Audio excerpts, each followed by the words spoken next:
3, 2, 1. Turururu, turururu. ¿Qué tal que ahora, antes de que tú cantaras, conté? O sea, como Ya que nunca está. lo vemos. Empezamos. 3, Estamos 2, profesionalizando. 1. Sí, estás.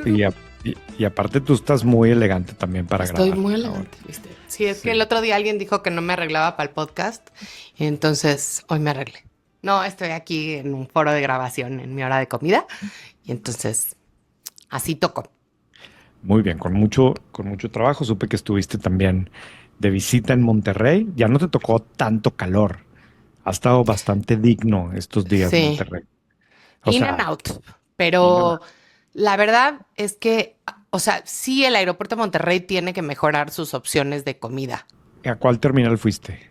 A la de Aeroméxico. Y una vez que pasas el gate, porque afuera de, o sea, que pasa seguridad, están bien limitadas.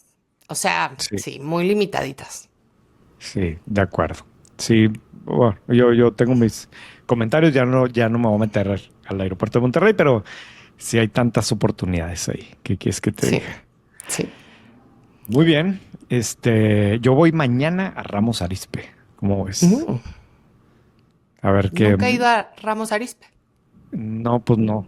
O sea, Ramos Arizpe está aquí al lado de Monterrey y tienen un evento de la Asociación de Industriales de Ramos Arizpe.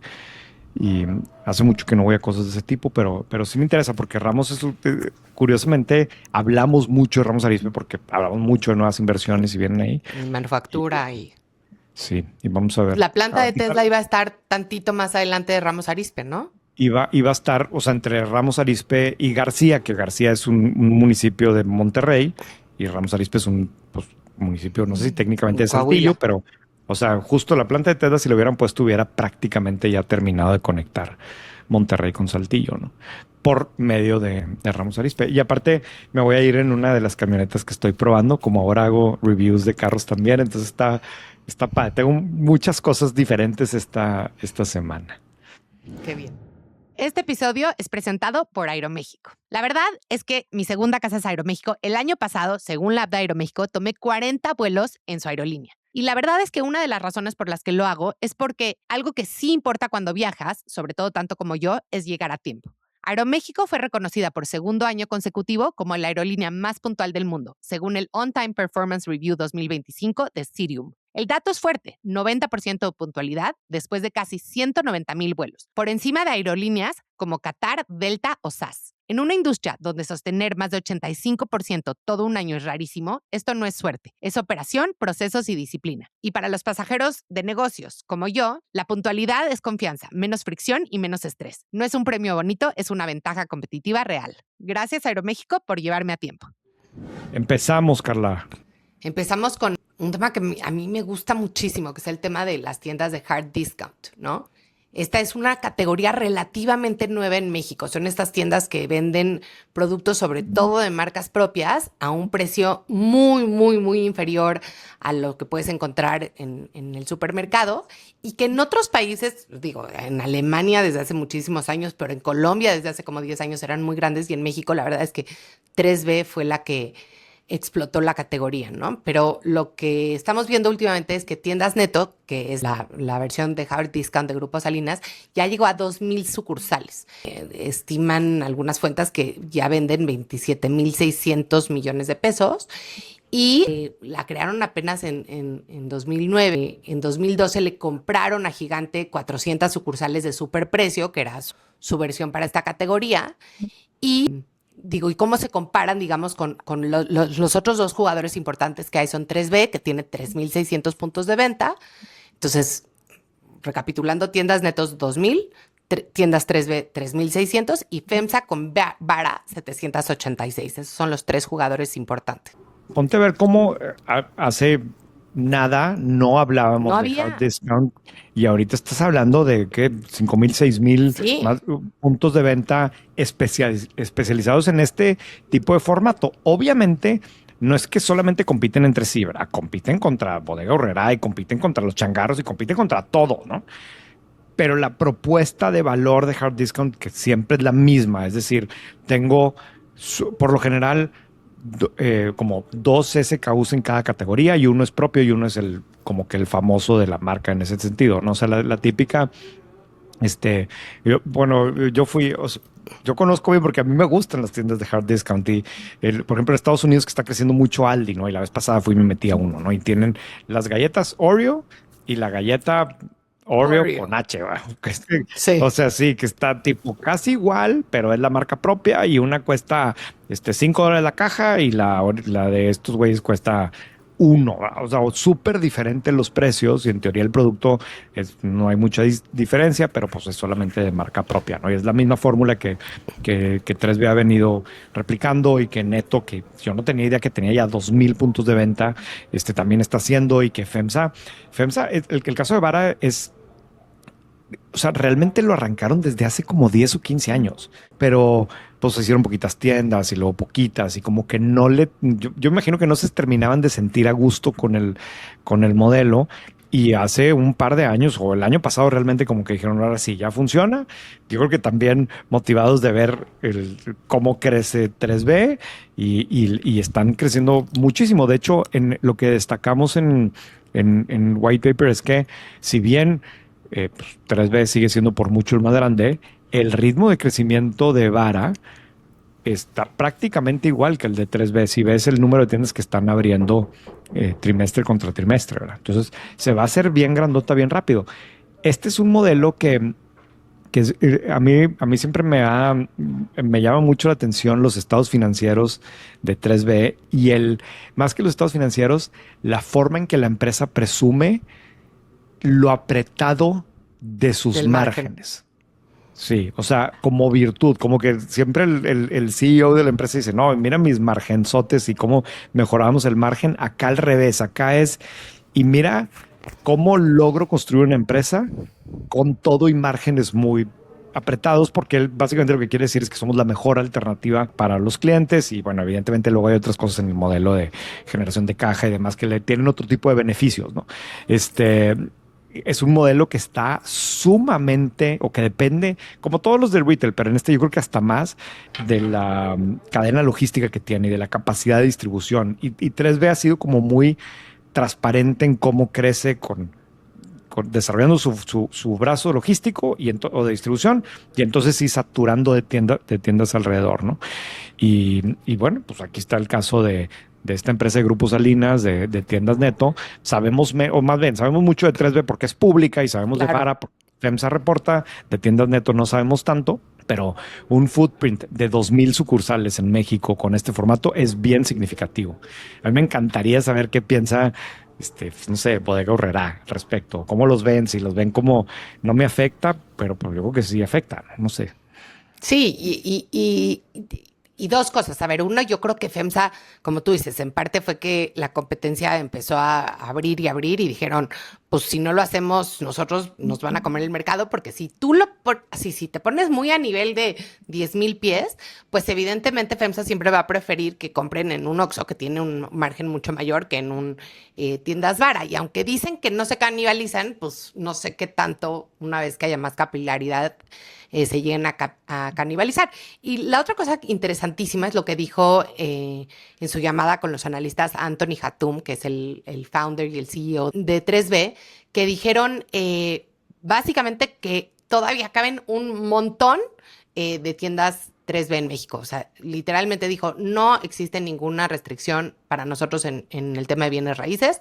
El runway es tremendo en México, así es que pues no sentimos que haya todavía ningún constraint en ese tema, que es diferente, por ejemplo, a lo que dicen eh, los, los dueños o los directores de tiendas que van a la clase media alta, que ahí sí el real estate es un constraint, ¿no? Porque Claro. no hay tantas plazas comerciales, porque dependen de a lo mejor los arrendadores de los malls, etcétera. Entonces esa es otra gran ventaja. Y lo otro que dijo es, pues le preguntaron que si estaba preocupado por FEMSA y cómo estaba abriendo cada vez más tiendas Vara y dijo, pues no, la verdad, por lo pronto no hay nada que no hayamos visto antes, entonces estamos tranquilos, ¿no? Sí. Fíjate que ahorita me quedé pensando con lo que dices de canibalización entre Vara y Oxxo. Alguna vez escuché a alguien que me explicaba de Oxxo, que Oxxo se cuenta que tiene como muy claro las como ocasiones de consumo de los clientes, ¿no? Y hay una parte que tiene que ver con conveniencia como tal, que es la papita y el cigarro y entro y salgo rápido. Hay otra parte que tiene que ver con comida o productos preparados y el café y así. Y hay otra parte que tiene que ver con, es que no me acuerdo bien, pero hay otra parte que sí tiene que ver como con súper, ¿no? O sea, como, no sé cómo llamarle, pero con productos para la casa, ¿no? Y esa seguramente es la que sí compite, pero las otras no. Entonces, yo creo que prefieren ellos tenerlo además sabiendo fíjate que como las ubicaciones también son bien distintas. O sea, los Oxxos van a estar en la avenida y van a estar en la esquina. Y este formato de tiendas no tiene que estar en ese real estate. Está metido 2 cuadras atrás, ¿verdad? Entonces, Sí, porque la tiene gente como lo va a buscar, ¿no? sí, que la gente, exacto, ¿no? Sí, Pero pero el en, otro, en el pueblito a lo mejor o en una ciudad muy pequeñita, no sé ya qué tanta diferenciación hay. sí, están muy cerquita. No, pues algo tendrán que ver, pero sí creo que en su momento fue difícil porque creo que probablemente, o sea, imagínate tú la fuerza logística que tiene FEMSA para surtir los Oxxos, ¿no? Entonces yo creo que suena como fácil, bueno, a eso mismo ponle otro tipo de tienda, pero luego te das cuenta que este otro tipo de tienda tiene una dinámica distinta y tiene otros productos y no necesariamente es compatible o es fácilmente trasladable las fortalezas que ya tienes, ¿no? Entonces creo que también eso ha hecho que FEMSA tenga como que preparar más antes de acelerar, pero está claro porque en todas las llamadas trimestrales ahora hablan, lo mencionan, dan más detalles, o sea, como que claramente tienen ahí la mente, ¿no? Y el enfoque. Y si te pones a pensar también, la otra cosa que dijiste ahorita, de cómo este modelo en otros países ya existía y en México todavía no, y a mí me hace Y pensar perdón, o sea, a mí me deja pensando en el esquema de las aerolíneas de bajo costo, ¿no? O sea, en este país siempre hubo aerolíneas, ¿no? Pero no había el formato de aerolíneas de bajo costo. Y en el momento que metes las aerolíneas de bajo costo, resulta ser un mucho mejor, no mucho mejor modelo, pero un modelo que se ajusta más a las necesidades y posibilidades de la gran mayoría de la población en el país, ¿no? Entonces, yo no sé si este caso de hard discount termine siendo el equivalente de las aerolíneas de bajo costo, en donde es un esquema que le funciona mejor a una buena parte del país que los esquemas de retail tradicionales, ¿no? sí, y que además no necesariamente termina siendo solo para ese target inicial que habían pensado. O sea, hoy tú te subes a un avión de Volaris y no es solamente el viajero que está buscando el bajo costo y que va a visitar a amigos y familia. Se Sí, expande la claro. categoría, ¿no? Entonces, Sí, sí. sí, claro. Yo lo único que no he entendido, y aparentemente ellos tampoco, y es un experimento, luego uno lee demasiado entre líneas con lo que hacen las compañías, es este experimento de cobrar solo cash, porque yo pensaría que vamos para el otro lado y tampoco entiendo Claro. a quién beneficia, o sea, no es más eficiente, no te evita menos No, robos. Carla, es que cuando tienes, bueno, pues sí, pero es que cuando tienes el margen tan apretado, Pues la sí, te tasa de ahorras las intercambio comisiones. te Pues sí, afecta, pero claro, también el manejar efectivo también tiene sus costos, ¿no? sí. Yo me imagino que es como prueba, perdón, dijimos, explicaste qué era o no, ¿no, verdad? No, a ver, sí, explico. O sea, lo que sí mencionaron es que están haciendo esta prueba de que hay algunas tiendas de 3B que solo aceptan efectivo, que a mí me pareció rarísimo. O sea, yo pienso que todo el mundo se está tratando de alejar del efectivo, porque pues en teoría por lo menos es mucho menos costoso manejar más transacciones en medios de pago, pero pues están haciendo ahí un pequeño experimento. Claro, lo que nosotros hicimos fue, junto con Tucán, es meternos a ver por medio de la encuesta que hace, una de las encuestas que hace el INEGI, y según esta encuesta, solo una cuarta parte de los hogares en México usan tarjetas de crédito o débito para pagar gastos corrientes. Solo una cuarta parte. Y si te vas a compras en supermercados, la proporción baja a 16%.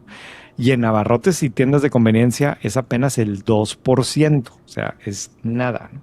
Ahora, como es de esperarse, la adopción de estos medios de pago es considerablemente menor entre los hogares de menores ingresos. Y tenemos una serie de gráficas, hace cuenta, en donde dices, o sea, suena así medio raro, pero si el total es 20% en el gasto corriente, de uso de tarjetas de crédito o débito en los gastos de uso corriente entre los hogares. En el caso de las familias de nivel socioeconómico alto es casi el 70%, o sea, es muy diferente. Pero en el nivel bajo es como el 6%, ¿no? O sea, cambia muchísimo. Y si te vas a la parte de abarrotes, el porcentaje de nivel medio bajo y bajo que pagan con tarjeta es menos del 2% ahora. Entonces, pues dices, ¿para qué me ando batallando con poner terminales y hacer acuerdos con los bancos y como quiera, hoy por hoy nadie los usa, ¿verdad? Sí.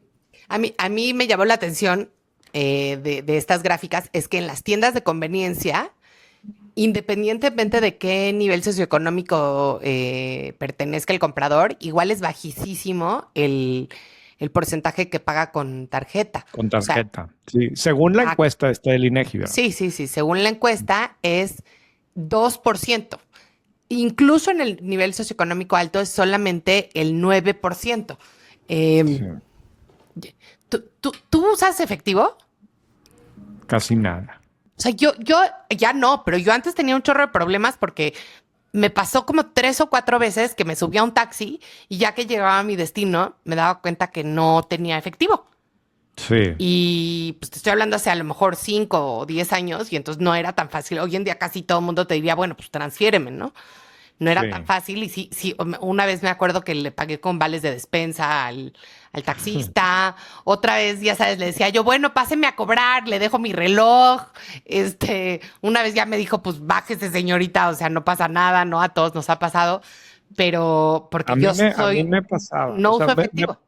sí, a mí me pasó algunos años que nunca traía efectivo y la realidad es que somos un país en donde todavía se usan mucho las Sí, propinas no sé, iba a ponerle gasolina al carro pues, y es un problema y en el valet parking y ahora siempre traigo efectivo y siempre trato de traer billetes que pueda usar sí, para propina, pero además, no sé, pues no, sí sigo usando efectivo, no, no, muy, sí. muy poquito para transacciones comerciales. De hecho, si te fijas en otros países, pues realmente no usas nada ya. No, no, Nada. y si no manejas en México, piensa, las propinas o los gastos que ya son siempre en efectivo, en general son asociados a que traes tú tu coche. Entonces tienes que pagar el estacionamiento, Claro, tienes que darle la propina al despachador o tienes que darle la propina al del valet parking, pero de otra manera, pues en los restaurantes las propinas las puedes dar con tarjeta, claro. etcétera. En fin.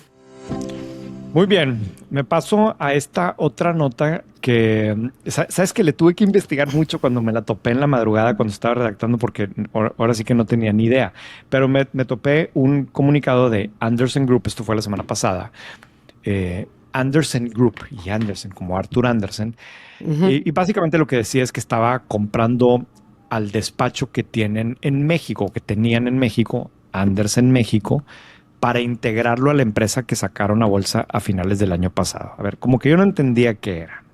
Entonces, resulta aquí la historia en que después de la caída de Arthur Andersen en 2002, ¿no? A raíz del ujú, tema de Enron, que era lo que yo me acordaba, un grupo de ex socios crearon una nueva firma de asesoría fiscal. O sea, pues al ujú. final ahí trabajaban muchas personas, ¿no? Y por unos poquitos la llevó toda la empresa, ¿no? Pero pues los mismos socios, algunos de los socios se juntaron y crearon su propia firma de consultoría, de asesoría fiscal, y 10 años más tarde recuperaron la marca Andersen. Y entonces se llamaron Andersen Group y empezaron a afiliar otras firmas de asesoría fiscal, primero en Estados Unidos y luego en otros países, ¿no? Se afilian, usan la marca, pero hasta donde yo entiendo es un poco como que los dueños siguen siendo pues, los mismos socios, ¿no? De cada uno de los despachos. Y así, en ese momento, hace como 15 años, se asociaron en México con Montes Hernández López y del Castillo, una firma de Guadalajara que se rebautizó como Andersen Group, pero que donde los dueños pues siguen siendo los socios o seguían siendo los socios mexicanos, no simplemente no sé cómo explicarlo, pero como una especie de franquicia, ¿no? Donde uso tu marca y te pagará algún tipo de regalías o lo que sea, pero lo que pasó es que después Andersen Group el año pasado hizo un IPO y se convirtió en una empresa pública en Estados Unidos y por lo tanto, estratégicamente lo que necesita sí, lo que se convierte en prioridad convertirse en una empresa más grande. Y entonces lo que han venido haciendo es que así como le compraron a los mexicanos, también están comprando otras firmas en Estados Unidos y quieren comprar más firmas, incluso en el conference call dijeron, ¿no? Sin dar detalles, pero que ya estaban hablando con una firma de abogados en México que se les había acercado y que probablemente le iban a comprar también. Entonces, hay como que un cambio desde el punto de vista de que antes eres una sociedad en donde los socios son los dueños, ¿no? Tipo una firma de abogados, y luego la sacas a bolsa y entonces son accionistas y por lo tanto, estratégicamente te conviene ahora hacerte más grande y comprar estas operaciones en otros lados. A mí Me me imagino que llamó es un poco como lo que hizo en algún momento, no sé si fue EY con Chévez, yo Ruiz creo que sí. Amarripa o cosas así, ¿no? Sí, sí, sí. Seguramente. Y fíjate, en el comunicado que hablaron de los mexicanos, o sea, hablaron de Anders en México, pero también de otras, como otras similares en Estados Unidos. Y entre todas dijeron que estaban sumando $130 millones de revenue al año. Entonces, otra vez, como que el mensaje del mercado es, espérate, estoy comprando todo esto y con ello vamos a tener una organización más Más grande, que ahora grande. sí es una sola organización y por lo tanto compren nuestras acciones, ¿no? Fíjate Este, que a mí Andersen tiene, bueno, Arthur Andersen tiene como un montón de historias súper interesantes. Obviamente creo que la que casi todo el mundo se conoce es la de que pues con Enron fue muy complicado y se tuvieron que disolver la parte de auditoría, etcétera. Pero hay una de antes que igual y la voy a citar mal, ¿eh? Aquí estuve medio buscando en lo que lo estábamos diciendo, pero eran dos partes, ¿no? La parte de consultoría y la parte de auditoría. Y tenían ahí un acuerdo medio raro, como un prenup casi, casi corporativo, donde uno le tenía que pagar, o sea, como que al que le iba mejor tenía que pagarle a los socios del otro para que hubiera como una especie de igualdad. Y si se querían separar o tenían que recurrir a arbitraje. Y cuando se separaron, una de las cláusulas para recurrir al arbitraje era que tenía que ser un despacho de abogados que estuviera en un país donde ninguno de los dos brazos tuvieran operaciones. Y uno de los países que encontraron era Colombia. Entonces ahí tienes tú a un abogado colombiano que no tenía ninguna vinculación con estos, resolviendo un problema de una firma que estaba en 70 países para que no se volviera un problemón de miles de millones de dólares. Entonces, como que siento que como que una serie de Arthur Andersen tiene como varios capítulos súper interesantes. sí, claro. O sea, Arthur Andersen, si te pones a pensar realmente, por ejemplo, tú y yo hablamos mucho en este podcast de McKinsey, porque sí, tú trabajaste en McKinsey, lo que sea, y Obvio. hablamos mucho de BCG y hablamos mucho de Bain. Hubo un momento en donde Arthur Andersen, o al menos en esa etapa de mi vida, hace 25, 30 años, era una marca tan poderosa Claro, como estas, ¿no? claro. Y pues, cayó y ahora la revivieron de esta forma y especializada en impuestos y bueno, ahí está, ahora es una empresa pública otra vez, ¿no? Y Sí. bien grande. Y interesante que además quisieron recuperar la marca que otros hubieran pensado que no, que la marca estaba ya muy manchadita con Sí, todo el desmadre de sí, Enron, ¿no? claro, Pero de sí. acuerdo. Este episodio es patrocinado por Scandia y además les cuento que Scandia es donde yo tengo mi plan personal de retiro desde que tengo 23 años. Y bueno, cuando hablamos de construir patrimonio, solemos pensar en inversiones, pero pocas veces hablamos de lo más importante, tener un plan de largo plazo. En Scandia llevan más de 30 años en México ayudando a personas y empresas a construir ese futuro. Son líderes en la administración de planes privados de pensiones, fondos y cajas de ahorro. Y también han impulsado la innovación en soluciones como los planes personales para el retiro y soluciones de inversión. Hoy, una red de más de 3,000 asesores financieros acompaña a miles de mexicanos a tomar mejores decisiones para su patrimonio, porque construir patrimonio no empieza cuando dejas de trabajar, empieza con las decisiones que tomas hoy. Conoce más en scandia.com.mx. Muy bien, ¿sigues? Ah, bueno, hoy pusimos en White Paper un comentario de una nota que la verdad quiero decir que era un poco misleading. El comentario era así como, no, literalmente, lo No voy a es leer. misleading. No, O o sea, sea, o sea, no, no, a ver, es que esto es un punto importante. A ver, voy a dar mi contexto. sentí que era clickbaitioso. A ver, que la audiencia juzgue, pero A ver, sí, vamos a poner una encuesta aquí. ¿Sienten que el comentario estaba misleading o no? Pero déjame explico porque esto es importante en la fórmula de White Paper.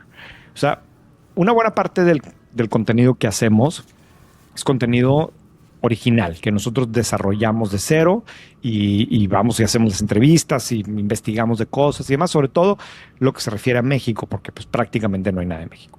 Pero luego en el resumen diario también incluimos información que sale en el Wall Street Journal, que sale en Bloomberg o en el New York Times o en alguno de los medios que nos gustan mucho y que por lo general tienen contenido que creemos que es muy valioso. Pero lo que pasa es que muchas veces o sea, vamos a agarrar el ejemplo del Wall Street Journal. O sea, el Wall Street Journal publica todos los días, no sé, más de 200 notas distintas. De esas 200 notas, ¿cuántas son realmente importantes para la audiencia de White Paper? Pues no sé, pero no van a ser más de 5 o 6, o creemos eso. Pero luego a veces hay otras notas que dentro del artículo largo nos encontramos facts que dicen, oye, este dato está bien interesante. Entonces, aquí el punto que quiere comentar Carla es que hubo una nota que publicó el Wall Street Journal hace unos días que el título es algo así como American Luxury Brands Have a secret weapon, $12 tennis socks. Y básicamente hablan de Ralph Lauren y no me acuerdo cuál es la otra marca. Coach, marcas americanas, que cómo le están comiendo participación de mercado a algunas de las marcas europeas más prestigiosas. Y está muy interesante. Es un artículo muy largo de toda la estrategia de Ralph Lauren y cómo ha crecido el precio de la acción y demás. Ahora, dentro de ese artículo, yo me metí a leerlo en la madrugada porque me llamó la atención y me interesó. Pero hay una gráfica que fue la que más me llamó la atención. Y dije, esos datos de la gráfica le van a interesar a la audiencia de White Paper. No todo el artículo, y no voy a poder resumir todo el artículo. Este es un artículo que no sé cuántas palabras tiene, pero es un artículo mucho más largo que el mail que publicamos todos los días. Pero dije, los datos de esa gráfica sí le interesan a nuestra audiencia. Es el tipo de cosa que la gente va a luego platicar de ello. Ahora sí. Y entonces decía que era una gráfica donde hablaba de qué porcentaje de las ventas de cada una de las marcas de lujo se le atribuyen a la, entre comillas, clase media. Habría que pensar cómo están definiendo obviamente la clase media.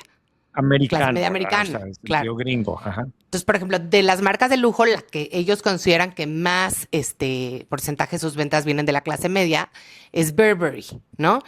Que casi el 90%. Luego Gucci, casi el 70%. Louis Vuitton, el 55%. Dior, arriba del 40%. Chanel, el 40%.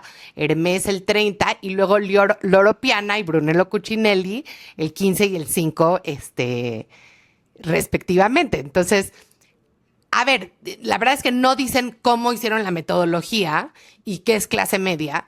Evidentemente, claro, entre más exclusiva y casi más silent luxury, ¿no? Menos de sus ventas atribuyen. Pero, o sea, no sé, me pareció un poco exagerado eso de que entre el 5 y el 15% de las ventas de Loro Piana y Brunello Cucinelli son generadas por clientes de la clase media, porque no creo que nadie de clase media se compre nada de Brunello Cucinelli, pero igual y sí, ¿no? También hablaban de que para seguir creciendo, pues tenían las marcas de lujo que bajar un poco sus precios y que eso podía ser de pronto... pues podía ser una cosa que en el corto plazo los ayude y en el largo plazo baja el valor de la marca como tal, y que por eso las marcas que son de emporios familiares, como las de Louis Vuitton, son muy renuentes a hacer eso porque lo que están protegiendo es el valor en el largo plazo de la marca, ¿no? No quieren nada más llegar a las ventas del siguiente trimestre. Por otro lado, lo que decía la gente de Ralph Lauren, por ejemplo, es que no pensar en la clase media. La frase es muy buena, decía, el lujo se ha definido como una bolsa de $4,000, pero eso es una definición de lujo floja, de echar la flojera. Dice, nosotros en Ralph Lauren vendemos un reloj de $320,000, pero también te puedes comprar un par de calcetines de $12. Entonces, pues no sé. ¿Tú qué opinas? No, a ver, o sea, yo la quise incluir porque también explica mucho de lo que pasa en este país, ¿no? Y que, o sea, estoy seguro que mucha gente se ha cuestionado, ha hecho, o sea, las noches Palacio, la cantidad de gente que va y ves los gastos con las bolsas, son productos bien caros. Bien. Pero la realidad es que en la psicología humana hay una necesidad de pertenecer, o no sé cómo lo podemos llamar, que, que aun y cuanto hay productos que técnicamente debieran estar fuera de tu presupuesto, que no haga ningún sentido gastar tanto dinero en eso, o una proporción tan grande de tus ingresos o de tu patrimonio en eso, pues hay gente que está dispuesto a hacerlo, ¿no?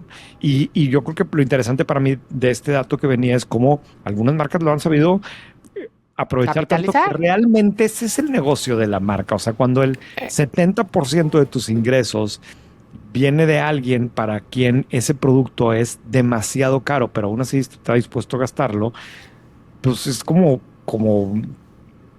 si no queda, ¿no? O sea, realmente, no sé, me pareció súper ilustrativo de cómo nos comportamos en general.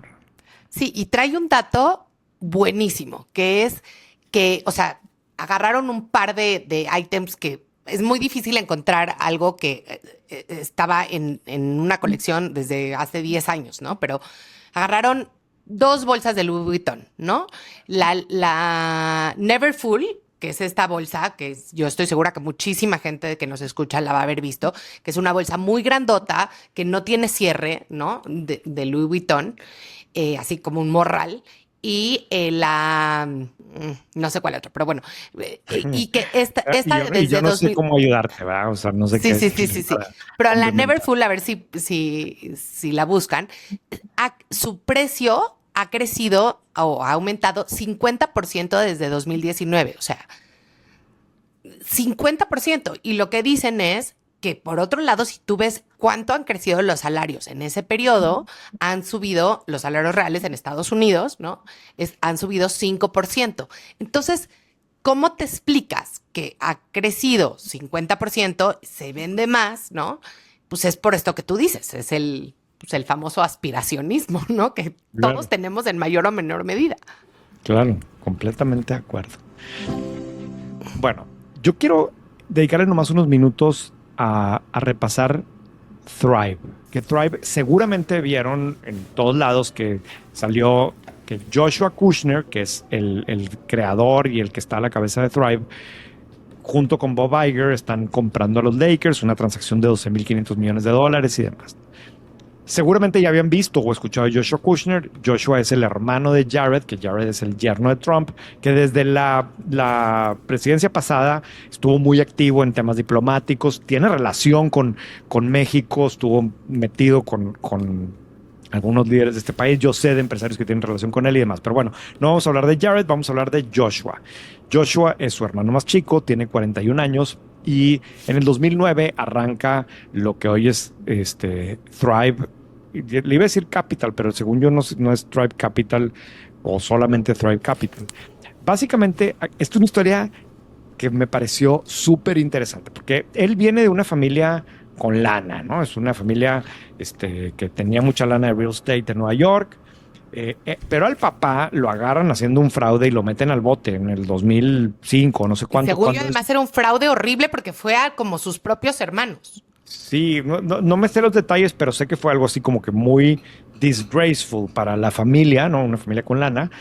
Pero pues aún así los dos hijos estos pues fueron haciendo sus carreras y demás. Este chavo, Joshua, bueno, va a estudiar a Harvard. A Harvard. Sí, ahí a Harvard Igual como que Carla. Jared. Igual que Carla, ¿no? A veces Igual que este, de pero, hecho, te vas a reír, pero uno de esos, bueno, aquí lo tenemos en las notas, pero Mario Schlosser, que es como su sidekick, si no mal recuerdo, iba o un año arriba que yo o un año abajo que yo en Business School y es latino. mira, pues después lo deberías de buscar, ¿verdad? Y lo Sí, traemos a sí. White Paper, pero ok, la cosa es que este chavo, Joshua, entra o empieza a hacer temas de inversiones desde pues, muy chico, en gran medida también aprovechando las conexiones que hace en Harvard y se hace amigo, de hecho primero trata de emprender porque se hace amigo del hijo de Goldman Sachs, y tenía pues como que muy buenos contactos, y este chavo como que muy movido también, va desarrollando su propia red, y arranca en 2009 con un fondo de $5 millones de Friends and Family, este, y bueno, pues tienen entre suerte y buen ojo, la cosa es que le meten lana a Instagram, ¿no? Y Instagram, pues muy rápidamente se vende en $1 billón, que es uno de los casos así súper emblemáticos del venture capital hace 15 años. Y, y este güey como que, o sea, sabe aprovechar su red de contactos, sabe vender, o sea, me encontré un artículo del Wall Street Journal donde lo describen, pues realmente sus fans entendiendo otros empresarios y gente muy rica que se emocionó con este chavo y le confió su dinero y vio cómo ha sido capaz de desarrollar sus redes. Ahora sí que ya ves que alrededor del término de Venture Capital, en gran medida lo que hay es, o para mí el concepto clave es acceso, ¿no? Y este es como que el ejemplo más cañón de acceso en el buen sentido, o sea, de alguien a quien le tienen la confianza para abrirle las puertas y a quien le tienen la confianza para darle el dinero para invertir y le saca provecho. Entonces, a lo que quiero llegar con todo esto es que Joshua, que por cierto está casado con una de las de Victoria's Secret, también así como muy famosa, vive entre Nueva York y Miami, pero hoy controla una organización que está separado como en tres, o al menos en tres grandes partes, ¿no? Uno es Tribe Capital, que esa es propiamente la parte que invierte en empresas, particularmente de AI. Es famosa porque tiene una inversión gigantesca en OpenAI. Le metieron lana en el 2023 cuando OpenAI valía 29 billones o 29 mil millones de dólares. Pues actualmente seguramente va a valer más de 800, o sea, entraron en 29 y ahorita va a valer más de 800, que seguramente, de hecho creo que son uno de los principales inversionistas en OpenAI después de SoftBank y no sé si después de Microsoft, ¿no? Entonces tienes por un lado una pata, Thrive Capital, especializada en invertir en plataformas de AI y en soluciones de AI. Luego está esta otra que se llama Thrive Holdings, que creo que tú y yo ya lo mencionamos también en este podcast, pero que lo que está haciendo es comprando, precisamente ahorita que hablábamos hace rato de Anderson, pero comprando firmas de contabilidad, otras firmas que tienen que ver con negocios aburridos, ¿no? Los famosos negocios aburridos. Está comprando ese tipo de negocios para meterles soluciones de AI y convertirlos en algo que creen que puede terminar siendo mucho más valioso y mucho más eficiente y demás, ¿no? Entonces, tienes por un lado las inversiones directas en la tecnología, en las plataformas que hacen la tecnología, y luego tienes esto otro que son inversiones como en medio, ¿no? O sea, en negocios tradicionales, modelos viejos, pero que los compras para meterles tecnología y donde tienes como que un rol más activo, ¿no? No solamente de invertir, sino también, pues, medio, no sé si supervisar la ejecución de transformación, lo que sea.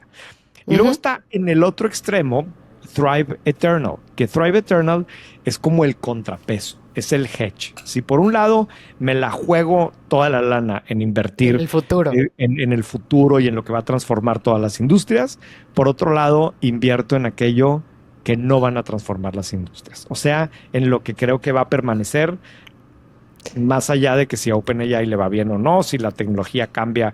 Lo que le están apostando en este caso, por ejemplo, con el tema de los Lakers, es que el tema de los deportes es inmune a la tecnología. O sea, le va bien o le va mal, pero es... Y además... Justo así lo definen, que me encantó eso.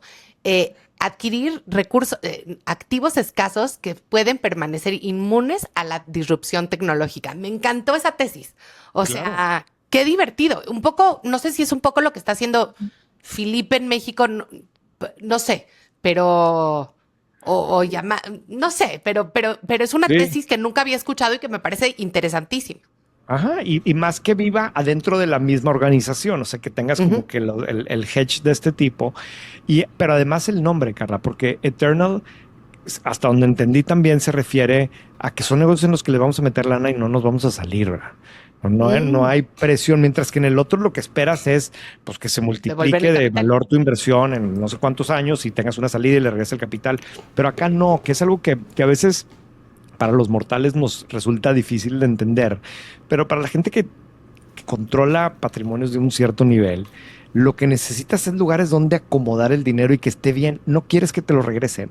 O sea, es esa famosa escena de Billions en donde llega el administrador del fondo con Bobby Axelrod y le dice, ten, aquí está tu cheque, no me acuerdo hace cuenta, aquí está tu cheque de $30 millones y el otro, pero ¿cómo? Te di 10, sí, por eso te lo tripliqué y te lo voy a regresar. Y el otro dice, pero espérate, yo no quiero que me lo regreses, quédatelo, ¿no? Y el otro no sabe qué hacer y yo no quiero que me regreses el dinero, yo no tengo nada que hacer con $30 millones porque no aplican en mi vida, lo que quiero es que estén resguardados por alguien en quien genere confío, valor etc. el resto del tiempo, ¿no? Y ese mindset es difícil de verlo hasta que no lo ves de cerca en gente que no necesita dinero para vivir, ¿no? Pero bueno, ese es otro tema. A mí lo que me pareció fascinante es que nos estamos topando en el Wall Street Journal y en el New York Times y en todos lados Thrive, pero nos lo topamos como un protagonista en las cosas de tecnología más avanzadas y más experimentales y lo que quieras, y al mismo tiempo la misma organización apostando por las cosas que cree que nunca se van a transformar, ¿no? Por eso me parecía interesante hacer este énfasis en Thrive. Y tengo que hacer el comentario súper frívolo, pero además, o sea, Josh Kushner, que parece que es este niño como pues, fuera de lo normal en cuanto a éxito, está casado con una modelo de Victoria's Secret que mide 2 metros, guapísima, pero que además es empresaria. Hace muchos años tenía una cosa cuando se puso muy de moda esto de que las mujeres deberían de estudiar más carreras relacionadas a STEM. Ella tenía unos camps en Nueva York que se llamaban Code with Closie, ¿no? Donde enseñaban a las niñas de preparatoria y secundaria a codear. O sea, como que es una familia muy sui generis, ¿no? Y por otro lado son súper liberales y como demócratas, pero el hermano con quien sí se llevan es de Trump. Entonces, bueno, estos quedan bien con Dios y con el diablo. Sí, ahí hay todo, exacto. Una serie quedaría perfecto. Bueno, y mi recomendación de esta semana ya tiene un par de semanas que salió, pero es la entrevista que le dio Elon Musk a una periodista de The Economist.